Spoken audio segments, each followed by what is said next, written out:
What's up, orphans? This is your boy, Flipkeeper. At bago natin umpisahan ang napakalupet na kwentong ito, ay nais ko munang i-announce na open na po ang membership sa ating munting channel. Kung nais nyo po akong suportahan to the next level, ay maanong mag-join po kayo. Napakalaking tulong po nito sa ating channel upang maipagpatuloy pa po ang mga quality content na ating inilalapag. Nais ko lang din pong ipaalam na wala po itong pilitan. Kung sakaling hindi po kayo makakapag-member, ay welcome pa rin po kayo sa Tales from the Creepy Noy. Special shoutout nga po pala sa mga bagong member ng Creep Pamilya. Sila po ay sina Boss Janice, Ma'am Aubrey Delgado, Boss D, Boss Lena Flores, at si Boss Melanie Pasyon. Maraming salamat po sa inyo sa pagpasok sa Creep Pamilya. Anyway, umpisahan na natin ang aswangan.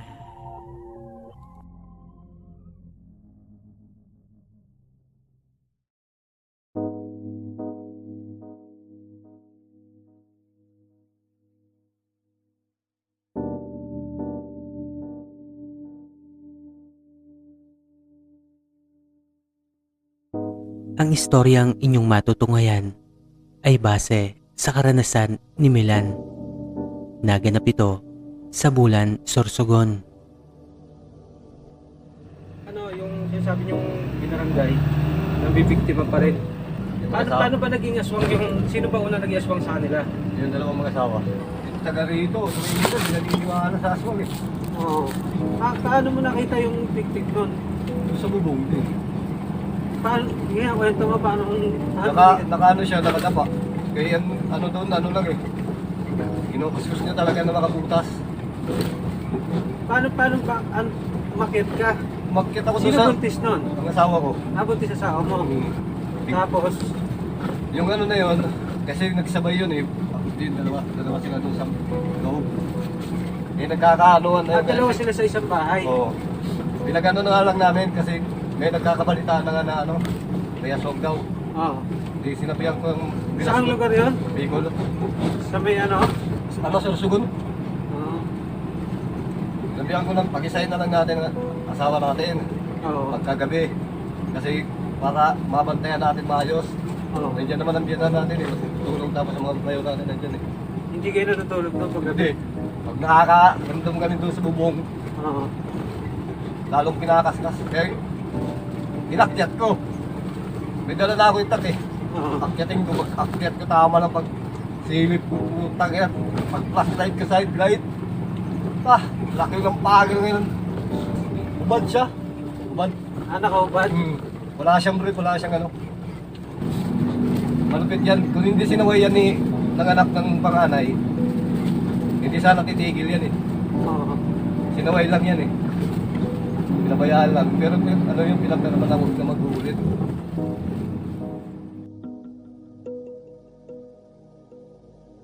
Nang mga panahon na ito, ay kasalukuyang buntes ang aking asawa. Mga 4 na buwan na yon nang napagpasyahan namin na lumipat sa kanilang probinsya. Ayon na rin kasi yon sa kahilingan ng kanyang mga magulang. Kaya mula sa Samar ay bumiyahe kami patungong Sorsogon. Payapa at ligtas naman kaming nakarating sa probinsya nila. Napakaganda ng tanawin doon at napakalawak ng mga bukirin. Ang sabi niya ay wala kami magiging problema ron dahil madali akong makakahanap ng trabaho. Sanay naman kasi ako sa mga trabahong bukid. Unang pagkakataon ko pa lang na makilala ang mga kamag-anak ni Mrs. Mainit naman ang pagtanggap nila sa akin at walang naging problema. Sakto pa nga nun kasi nakita ko na buntis din pala ang hipag ng asawa ko. Halos sabay lang kaya tuwang-tuwa ang aking mga biyanan kasi magkakaroon sila ng apo. Hindi lang isa kundi 2 kaya't alagang-alaga nila ang kanilang mga anak. Maliit lang ang kubo na tinuluyan namin mag-asawa at dahil sa nagtatrabaho ko sa bukid kasama ng aking biyanan at bayaw ay madalas Mag-isa lamang naiiwan ang aking asawa sa bahay na yon. Hanggang sa isang gabi, habang nagiinuman kami ng biyanan ko, kasama na rin ang bayaw ko, ay napagpasyahan namin na doon na lang kami pansamantalang tumuloy sa bahay ng biyanan ko. Nang sa gayon ay may kasama raw ang mga asawa naming buntis. Naisip ko naman na maganda na rin yon para mabawasan yung pag-aalala ko. Medyo may kalakihan naman yung bahay nila kahit wala naman naging problema. Kinabukasan nga ay inilipat na namin ang aming mga gamit sa bahay ng biyanan ko. Gayon din naman ang ginawa ng bayaw ko.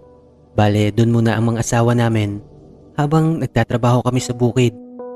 Nandun naman kasi yung biyanan kong babae kaya't maaalagaan at mababantayan sila. Isa pa, mabuti na rin yon para kung ano't ano man ay may aalalay sa aming mga asawa. Isang araw, katanghali ang tapat. Kakahinto lang namin sa pag-aasikaso ng bukid. Bale, manananghalian na kami ng mga oras na yon. Hindi nga nagtagal, ay nakita ko na ang aking asawa. Kasama nito ang hipag niya. May dala ang dalawa na pagkain namin para sa tanghalian. Maya-maya pa ay nag-umpisa na kaming kumain at nagsalo-salo. Nang mga oras na yon ay napakasaya namin. Yung pakiramdam na kompleto at saka napakagaan ng buhay. Kahit pa sabihin na napakahirap ng trabaho sa bukid, pero gumagaan ang lahat ng yon kapag nakikita ko ang ngiti ng aking asawa. Gayon din ang kanyang mga kapamilya. Sobrang simple lang ng buhay namin, pero ramdam ko na kumpleto ang lahat. Sabi ko nga sa sarili ko, kahit ganito lang ang buhay namin, masaya na ako. Basta walang sakit at saka kumpleto ang pamilya. Matapos nga namin mananghalian, ay panandalian akong tumambay sa isang puno. Doon ay nagsindi ako ng sigarilyo. Maya-maya pa ay may natanaw akong isang matanda. Lumalakad ito sa pilapil at mapapagawi ito sa mga puno kung saan kami nagpapahinga. Nung una ay hindi ko na binigyan ng pansin yon kasi akala ko magbubukid din. Ngunit habang lumalapit ito ay napapansin kong napakasama ng titig nito sa akin. Sa hindi ko malamang dahilan ay bakit ganon ang inaasal ng matandang yon. Nang makalapit na ito ng bahagya ay napansin kong napukaw ang atensyon nito tungo sa aking asawa at sa kanyang hipag. Ngunit gano'n na lamang ang aking pagtataka dahil bahagya na itong nakangiti nang ibaling nito ang paningin sa mga babaeng kasama namin. Dumaan lamang ito sa harapan ko na para bang walang nakikita. Maya-maya pa ay narinig ko ang boses ng aking biyanang lalaki. Binati nito ang matanda. Roque pala ang pangalan nun at taga dun din sa baryo na yon. Na mga oras na yon ay kasalukuyang kumakain pa rin si tatay. Pero isa lang ang napansin ko, ni hindi niya man lang inalok na kumain ang dumaang matanda. Basta binati niya lang yon, tapos nagtuloy-tuloy na ito sa paglakad. Pero madalas nitong nililingon ang aking asawa at ang kanyang hipag. Sa puntong yon ay hindi na ako nakatiis at muli ako lumapit sa lamesa. Tinanong ko sila kung sino ba ang matandang yon at bakit ganun ito makatingin. Kaagad namang nagwika si Bayaw ng, Ayun ba? Huwag mong pansinin yon. Si Mang Roque yon. Ganun lang talaga yon. Pero alam mo, aswang yon. Nang marinig kong tumawa si Bayaw, ay napatawa na rin ako. Alam ko kasi na nagbibiro lang to. Pero agad na nagsalita si tatay. Ang sabi niya ay iwasang gawing biro ang mga bagay na yon. Mahirap na, hindi daw kasi namin hawak ang pag-iisip ng taong yon. Napakunot naman ang aking noo sa narinig kong yon. Huwag gawing biro, so bale totoo nga. Aswang nga kaya ang matandang yon? Lumipas pa ang ilang sandali.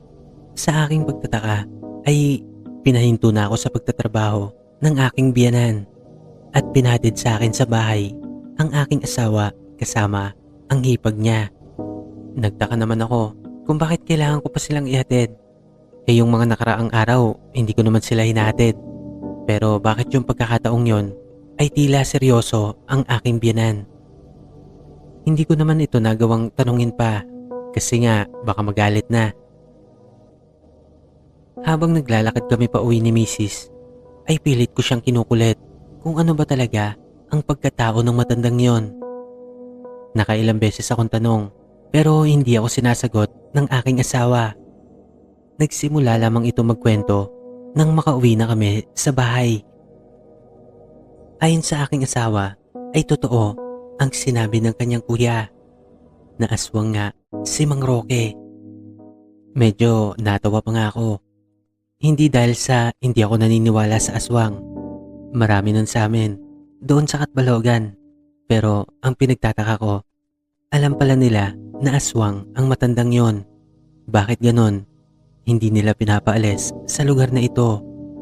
Doon na pumasok sa usapan ang biyanang kong babae. Ito ang nagpaliwanag sa akin ng lahat.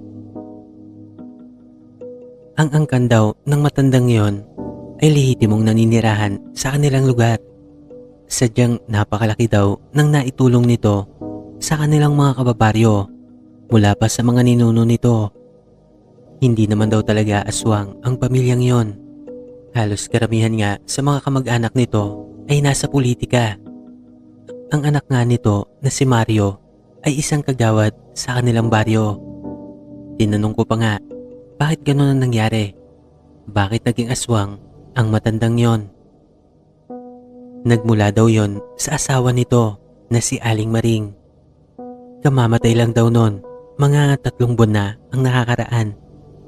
At ang kinamatay na matandang yon ay nasibat ito habang inaaswang ang isang buntes sa kanilang baryo. Simula nga nang mangyari yon ay hindi na ito muli nakita pa sa kanilang lugar. Kay Aling Maring daw nagmula ang pagiging aswang ni Mang Roque. Sa hindi nila malamang dahilan ay napagpasahan lamang daw ito o parang nahawa o nayanggaw. Sa totoo lang, hindi ako makapaniwala sa mga naririnig ko. Kasi doon sa amin, sa oras na malaman ng taong bayan na isa kang aswang, ay agad kang tutugisin. Ngunit iba pala sa lugar na ito, kumbaga may pakikisama pa rin. Ayon pa sa biyanang kong babae, ay mababait naman daw ang mga ito at sadyang marunong makisama. Si Aling Maring lang ang agresibo sa kanila. Nagulat pa ako nang malaman kong hindi lang ang mag-asawa ang aswang sa miyembro ng pamilya nila. Maging ang 2 anak nito ay naawa na rin sa kanilang pagiging aswang. Pwera na lang sa panganay na si Mario. Hindi ako makapaniwala na nakakaya nilang tanggapin sa kanilang komunidad ang mga aswang na yon. Siguro nga may malalim na dahilan kung bakit nila nagagawa ang mga bagay na yon. Matagal na rin daw na nagkaroon ng kasunduan sa pagitan ng taong bayan at sa pamilya nila Mang Roque. Ang namagitan daw ng kasunduan na yon ay ang anak nitong kagawad na si Mario. Malaki ang respeto ng mga tao sa anak niyang yon. Hindi nga raw malayo na sa hinaharap ay ito ang maging barangay chairman sa kanilang baryo. Ngunit sa kabilang banda ng mga kwento na yon ay hindi ko pa rin maiwasan na mag-alala para sa aking asawa at magiging anak. Ang sabi ko pa nga sa biyanang kong babae, papaano kung umatake ang mga ito at biktimahin ang aking asawa? Huwag lang sila magkakamali dahil hindi ako mangingimi na makipagpatayan sa kanila. Ang sagot naman ng aking biyanan ay huwag daw ako mag-alala. Kumpleto raw sa pangontra ang kanyang asawa. Tiyak, hindi makakalapit ang mga aswang na yon sa aming bahay. Isa pa, malamang ay natuto na raw ito sa sinapit ni Aling Maring. Dahil sa kapusukan nun ay pinagbayaran niya ng buhay ang kanyang ginawa. Kaya't malabo na nilang ulitin ang mga bagay na yon. Sa tuwing kabilugan daw ng buwan, kung kailan ay nagiging mas agresibo sila ay nawawala daw ang mga miyembro ng kanilang pamilya na pawang mga aswang na. Doon daw ito naglalagi sa isang isla kung saan ay doon sila nang bibiktima ng mga hayop. Kaya tuwing kabilugan ng buwan ay wala ang mga ito sa kanilang baryo. Kahit papano naman ay napanatag ako sa mga ipinaliwanag sa akin ng aking biyanang babae. Pero hindi pa rin ako nagpakampante. Naniniguro pa rin ako. Lahat ng pangontra sa aswang ay ginawa ko na at ibinigay sa aking asawa. Hindi na kasi iba sa akin yun. Lalo na doon sa lugar namin. Siguro kung napakinggan nyo yung iba kong kwento ay mauunawaan nyo ako. Isang umaga ay naglalakad kami pa uwi ng aking asawa. Galing kami sa palengke noon. At kahit na may transportasyon na noong mga panahon na yon, ay mas pinipili pa rin namin maglakad. Kumbaga, exercise na rin para sa asawa ko. Mga bandang 8:00 yon, sa hindi ko inaasahang pagkakataon, ay may biglang lumundag sa aming harapan. Aaminin ko, medyo nabigla ako kasi noong mga sandaling yon ay nasa masukal na parte kami ng kalsada. Napagkamalang ko pang baliw ang batang babaeng yon. Sa tansya ko, nasa 15 anyos ito. Nanlilisik ang mga mata nito at medyo mapupula. Nakatitig ito sa tiyan ng aking asawa. Sa wari ko, galing yun sa itaas ng puno. Unti-unti ay humahakbang ito papalapit sa aking asawa. Mabilis kong hinarang ang aking sarili bago pa man ito makalapit sa kinatatayuan ng aking kabiyak. Bahagyang napahintuto at parang umaangil. Sa totoo lang, napagkamalang ko talaga siyang isang baliw. Medyo kinabahan din ako kasi baka may dalang kutsilyo yon o kung ano na lang ang gawin. Mabuti kung ako lang yung aatakihin niya. Kasama ko yung asawa ko at kasalukuyang nasa 5 buwan na ang tiyan nito. Sa sobrang gigil ko ay muntikan ko nang maihampas ang bitbit kong bayong nang may maulinigan akong isang malaking tinig na tila nanggagaling sa aming likuran. May sinisigaw itong pangalan. Letty, tumigil ka. Umuwi ka sa bahay. Ngayon na. Agad na tumalhima ang dalagitang yon. Nabakas ko pa ang takot sa mukha nito. Mabilis itong tumakbo papalayo sa amin. Kasunod nun ay may lumapit sa aming isang lalaki. Sa tansya ko, nasa 30 anyos na ito. Matipuno ang pangangatawan at medyo may katangkaran din. Pare, pasensya na kayo. Kapatid ko yon, si Letty. Ako nga pala si Mario. Anita, pasensya ka na kay Letty ha. Hindi kasi namin napansin, nakalabas pala siya. Ako na mismo ang humingi ng tawad sa inasal ng kapatid ko. Agad nitong inilahad ang kanyang palad tungo sa aming mag-asawa. Nakita kong inabot naman ito ng aking misis, kaya't maging ako ay ginawa ko na rin na abutin ang palad nito. Siya pala ang sinasabi nilang si Mario, yung anak ni Mang Roque na isang aswang. Ngayon, malinaw na sa akin. Yun ang kapatid nila. Ang babaeng yon ay anak din ni Mang Roque na isa ring aswang. Ipinaalam ng aking asawa na buntis siya at nakiusap din ito na kung pwede sa susunod ay huwag nilang hahayaang makalabas si Letty. Mahirap na, baka raw makagawa ito ng kung anong bagay. Kaya't bago pa mahuli ang lahat ay mas mainam na siguraduhin nila na hindi ito makakalabas. Abot-abot pa rin ang paghingi ng pasensya nitong si Kuya Mario at nangakong hindi na raw iyon mauulit pa. Sa puntong yon ay nakahinga na ako ng maluwag. Sa tingin ko naman ay may isang salita ang lalaking ito. Lumipas pa ang ilang araw. Naging payapa naman ang lahat. Isang hapon ay papauwi na kami galing sa bukid. Kasama ko noon ang aking asawa at ang aking bayaw nang makasalubong namin ang isang lalaki na tila kaedad ko. Sa hindi ko maipaliwanag na dahilan ay kumabog ang aking dibdib. Nakita ko kasi ang masamang titig nito sa akin. Ganon na ganon ang nakita ko na tingin sa akin ni Mang Roque. Agad namang binati yun ng aking bayaw at nalaman ko na ito pala ay si Loloy, isa rin sa mga anak ni Mang Roque. Kaya pala ako kinakabahan. Siya ang nabanggit sa akin ng biyanang kong babae. Bumati rin naman ito sa aking bayaw. Ngunit napansin ko na panaka-naka pa rin itong tumitingin sa akin ng matalim.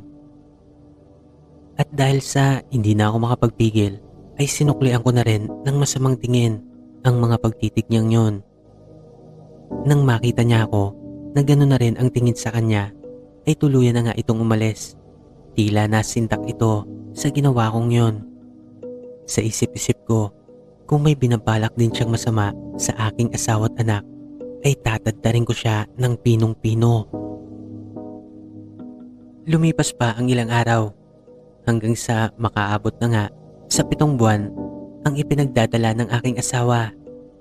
Maumbok na ang tiyan nito. Halatang halata na yon. Excited ako kasi unang anak namin yon. Gayon din ang aking asawa, kaya't iba yung pag-iingat ang ginagawa namin. Halos bihira na lang akong makasama kila bayaw sa pagtatrabaho sa bukid dahil madalas kong inaasikaso ang aking asawa. Paminsan-minsan kasi ay sumasakit na rin ang tiyan nito. Hanggang sa sumapit ang isang malagim na gabi na hindi ko makakalimutan. Tandang-tanda ko, mga 9:00 na yon. Hirap na hirap ako matulog. Hindi ko alam kung bakit. Medyo maalinsangan din kasi, kaya't pinapaypayan ko na lang ang aking asawa hanggang sa maya-maya nga ay nakatulog na ito. At dahil medyo naiinip na ako, ay pumunta muna ako sa kusina at nagtimpla ako ng kape. Nagsindi na rin ako ng isang stick ng sigarilyo. Saglit akong tumambay sa kusina upang ubusin ang kape ko na yon. Nang maya-maya ay may naririnig akong kakaibang huni na nagmumula sa labas. Nung una ay malalakas ang paghuni na yon hanggang sa maya-maya ay humina na ito hanggang sa tuloy na nga nawala. Sa isip-isip ko, parang ibon yon na nawawala ng anak kasi maingay. Pero kahit na tumigil na yon ay nakikiramdam pa rin ako. Bagya pa akong sumilip sa bintana at tinignan ko ang labas. Ngunit wala naman ako nakitang kakaiba. Maging ang mga aso at manok namin ay wala naman nag-iingay. Kaya't sa isip-isip ko, baka isang ibon lang yon na napadaan. Matapos kong maubos ang kape na yon, ay nagbalik na ako sa kwarto. Ngunit bago pa man ako makapasok doon, ay napansin ko ang mga kaluskos na nanggagaling sa bubungan ng aming bahay. Animoy kinukutkot ito at pilit na pinuputas. Naisip ko pa nga na baka pusa yon. Pusang hindi mapaanak. Pero patuloy pa rin ako nakiramdam at tinitignan ko kung mauulit pa yon. Kaagad akong pumasok sa aming kwarto at hindi ko na muli pang narinig yon. Akmang matutulog na ako nang muli kong marinig ang mga pagkaluskus na yon. Para talagang hinahalukay ang bubong namin. Yero kasi yon, kaya maingay. Maririnig mo talaga yon kasi wala namang kaming kisame. Maya-maya pa ay hindi na ako nakatiis. Muli akong bumangon sa aking pagkakahiga. Tinungo ko ang sala namin at doon ay may muli na naman akong narinig. Sa pagkakataon na yon ay parang mga yabag na ito ng paa. Doon yung papunta sa kwarto nila Bayaw. Doon ko lang naisip na buntis nga rin pala ang hipag ng aking asawa. Kaya't kinabahan ako na baka isa itong aswang na nagpupumilit na pumasok sa bahay namin. nadagdagan pa ang kabog ng aking dibdib nang maalala ko na wala nga pala sa bahay ang biyanan kong lalaki. Naroroon to sa kabilang baryo at naimbitahan ng kanyang kakilala na magpaanak ng inahing baboy. Eksperto rin kasi ang biyanan kong yon pagdating sa mga bagay na yon. E naalala ko, siya yung may mga pangontra sa aswang. Pero ayon naman sa aking asawa ay may mga iniiwan din ito sa bahay na mga ilang bagay na pangontra rin sa aswang upang hindi makalapit ang mga nilalang na yon. Ngunit habang tumatagal ay palakas ng palakas ang mga yabag at kaluskus na yon, kaya't hindi na ako nakatiis. Kinato ko na ang kwarto nila Bayaw. Mga ilang minuto rin bago nagbukas ang pintuan nila. Pupungas-pungas pa si Bayaw noon at tinanong kung ano ang problema.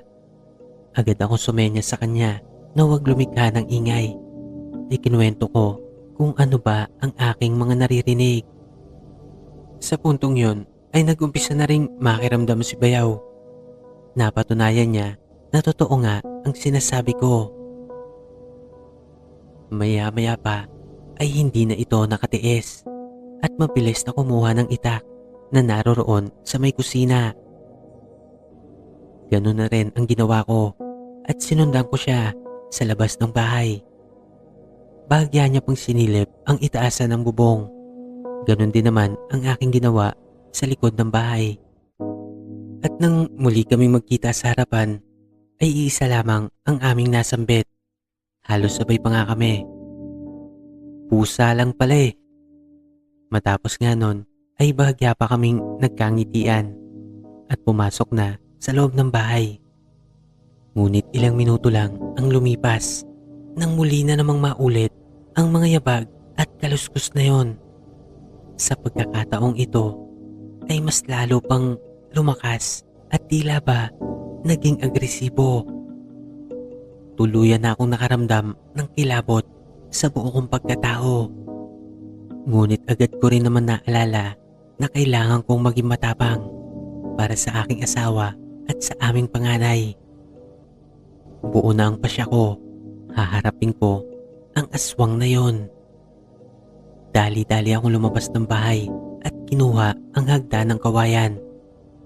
Mabilis kong itinukod yon sa bubong ng aming bahay. Habang ginagawa ko ang mga bagay na yon, ay nakaalalay din naman ang aking Bayaw. Mabilis akong humakbang sa hagdanan tungo sa aming bubungan. Sa aking pag-akyat ay may bitbit na rin akong isang flashlight upang maaninagan ko kung ano ba talaga ang nasa taas ng aming bubong. Halos mawalan ako ng balanse sa sobrang pagkagulat. Nang bago ko pa maiangat ang aking ulo sa bubong, ay tumambad na sa aking muka ang isang napakalaking pusang itim. Hindi ako makapaniwala. Sobrang laki nun na para bang isang aso. Nang makita ako nito, ay natataranta itong tumakbo papalayo sa kinaroroonan ko. At dahil nakita kong natakot ito, ay ipinagpatuloy ko ang aking pag-akyat hanggang sa maiangat ko na nga ang aking ulo doon sa aming bubungan. Itinuto ko ang flashlight kong dala sa kabuuan ng bubungan namin.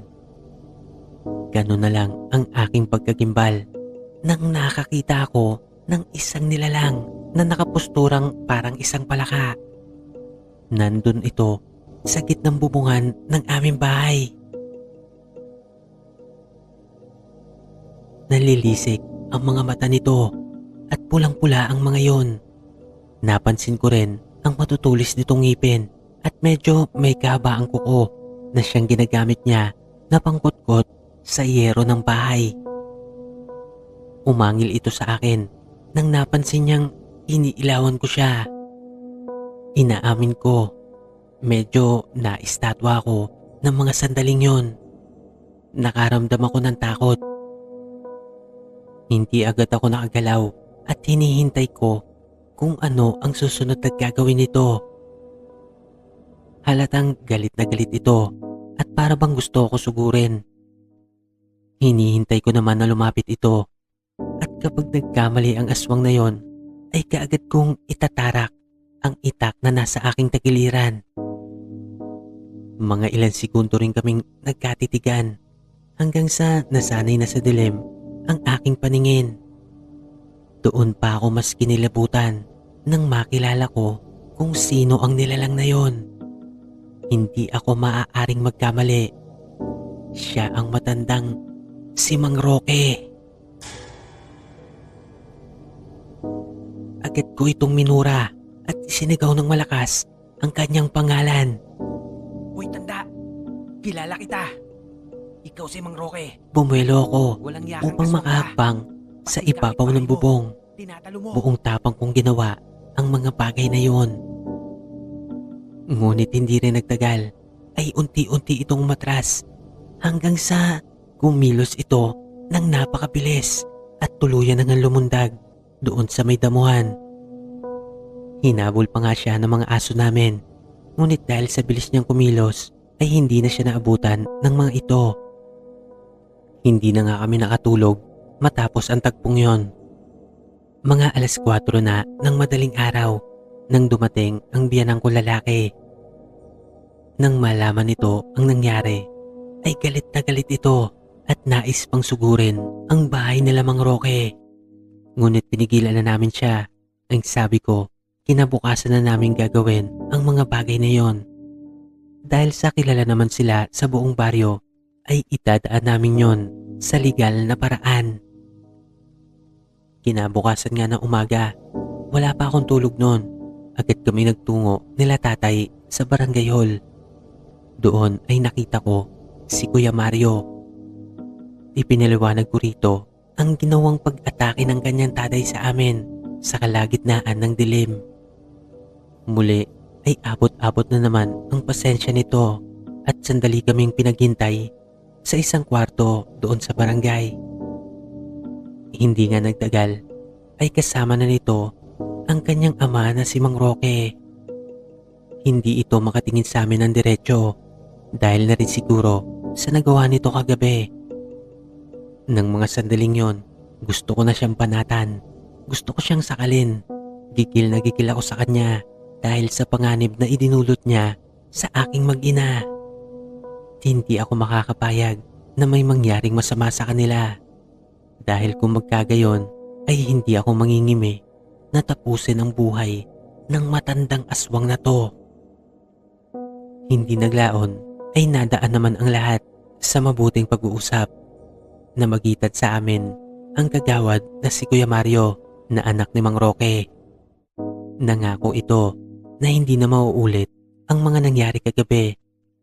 Nagkaroon din kami ng kasunduan at parehas kaming pumirma na kung ano't ano man ang mangyari sa aking mag-ina ay siya lamang ang mananagot. Sa huli ay abot-abot din ang paghingi nito ng pasensya. Kagabi daw kasi ay kabilugan ng buwan at halos hindi niya makontrol ang kanyang sarili. Sa kabila ng pag-uusap na yon ay wala pa rin akong tiwala sa kanya, lalo na doon sa anak niyang babae. Kitang-kita ko kasi sa mga mukha nila, mga hayok sa karne ng tao.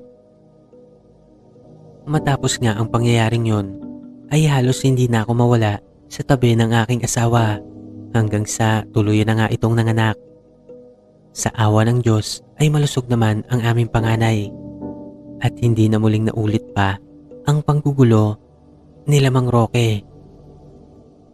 Marami pa akong ibabahaging kwento tungkol sa pamilya nila, lalo na doon sa asawa ni Kuya Mario, dahil isa yon sa nanggulo sa aming pamilya.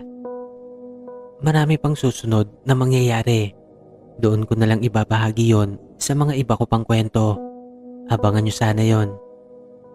Sa mga hindi naniniwala sa kwento kong ito, ay hindi ko kayo pipilitin. Pero handa akong panindigan na totoo ang lahat ng mga sinasabi ko. Totoo ang aswang. Baka nga nasa paligid mo lamang sila. Melandro.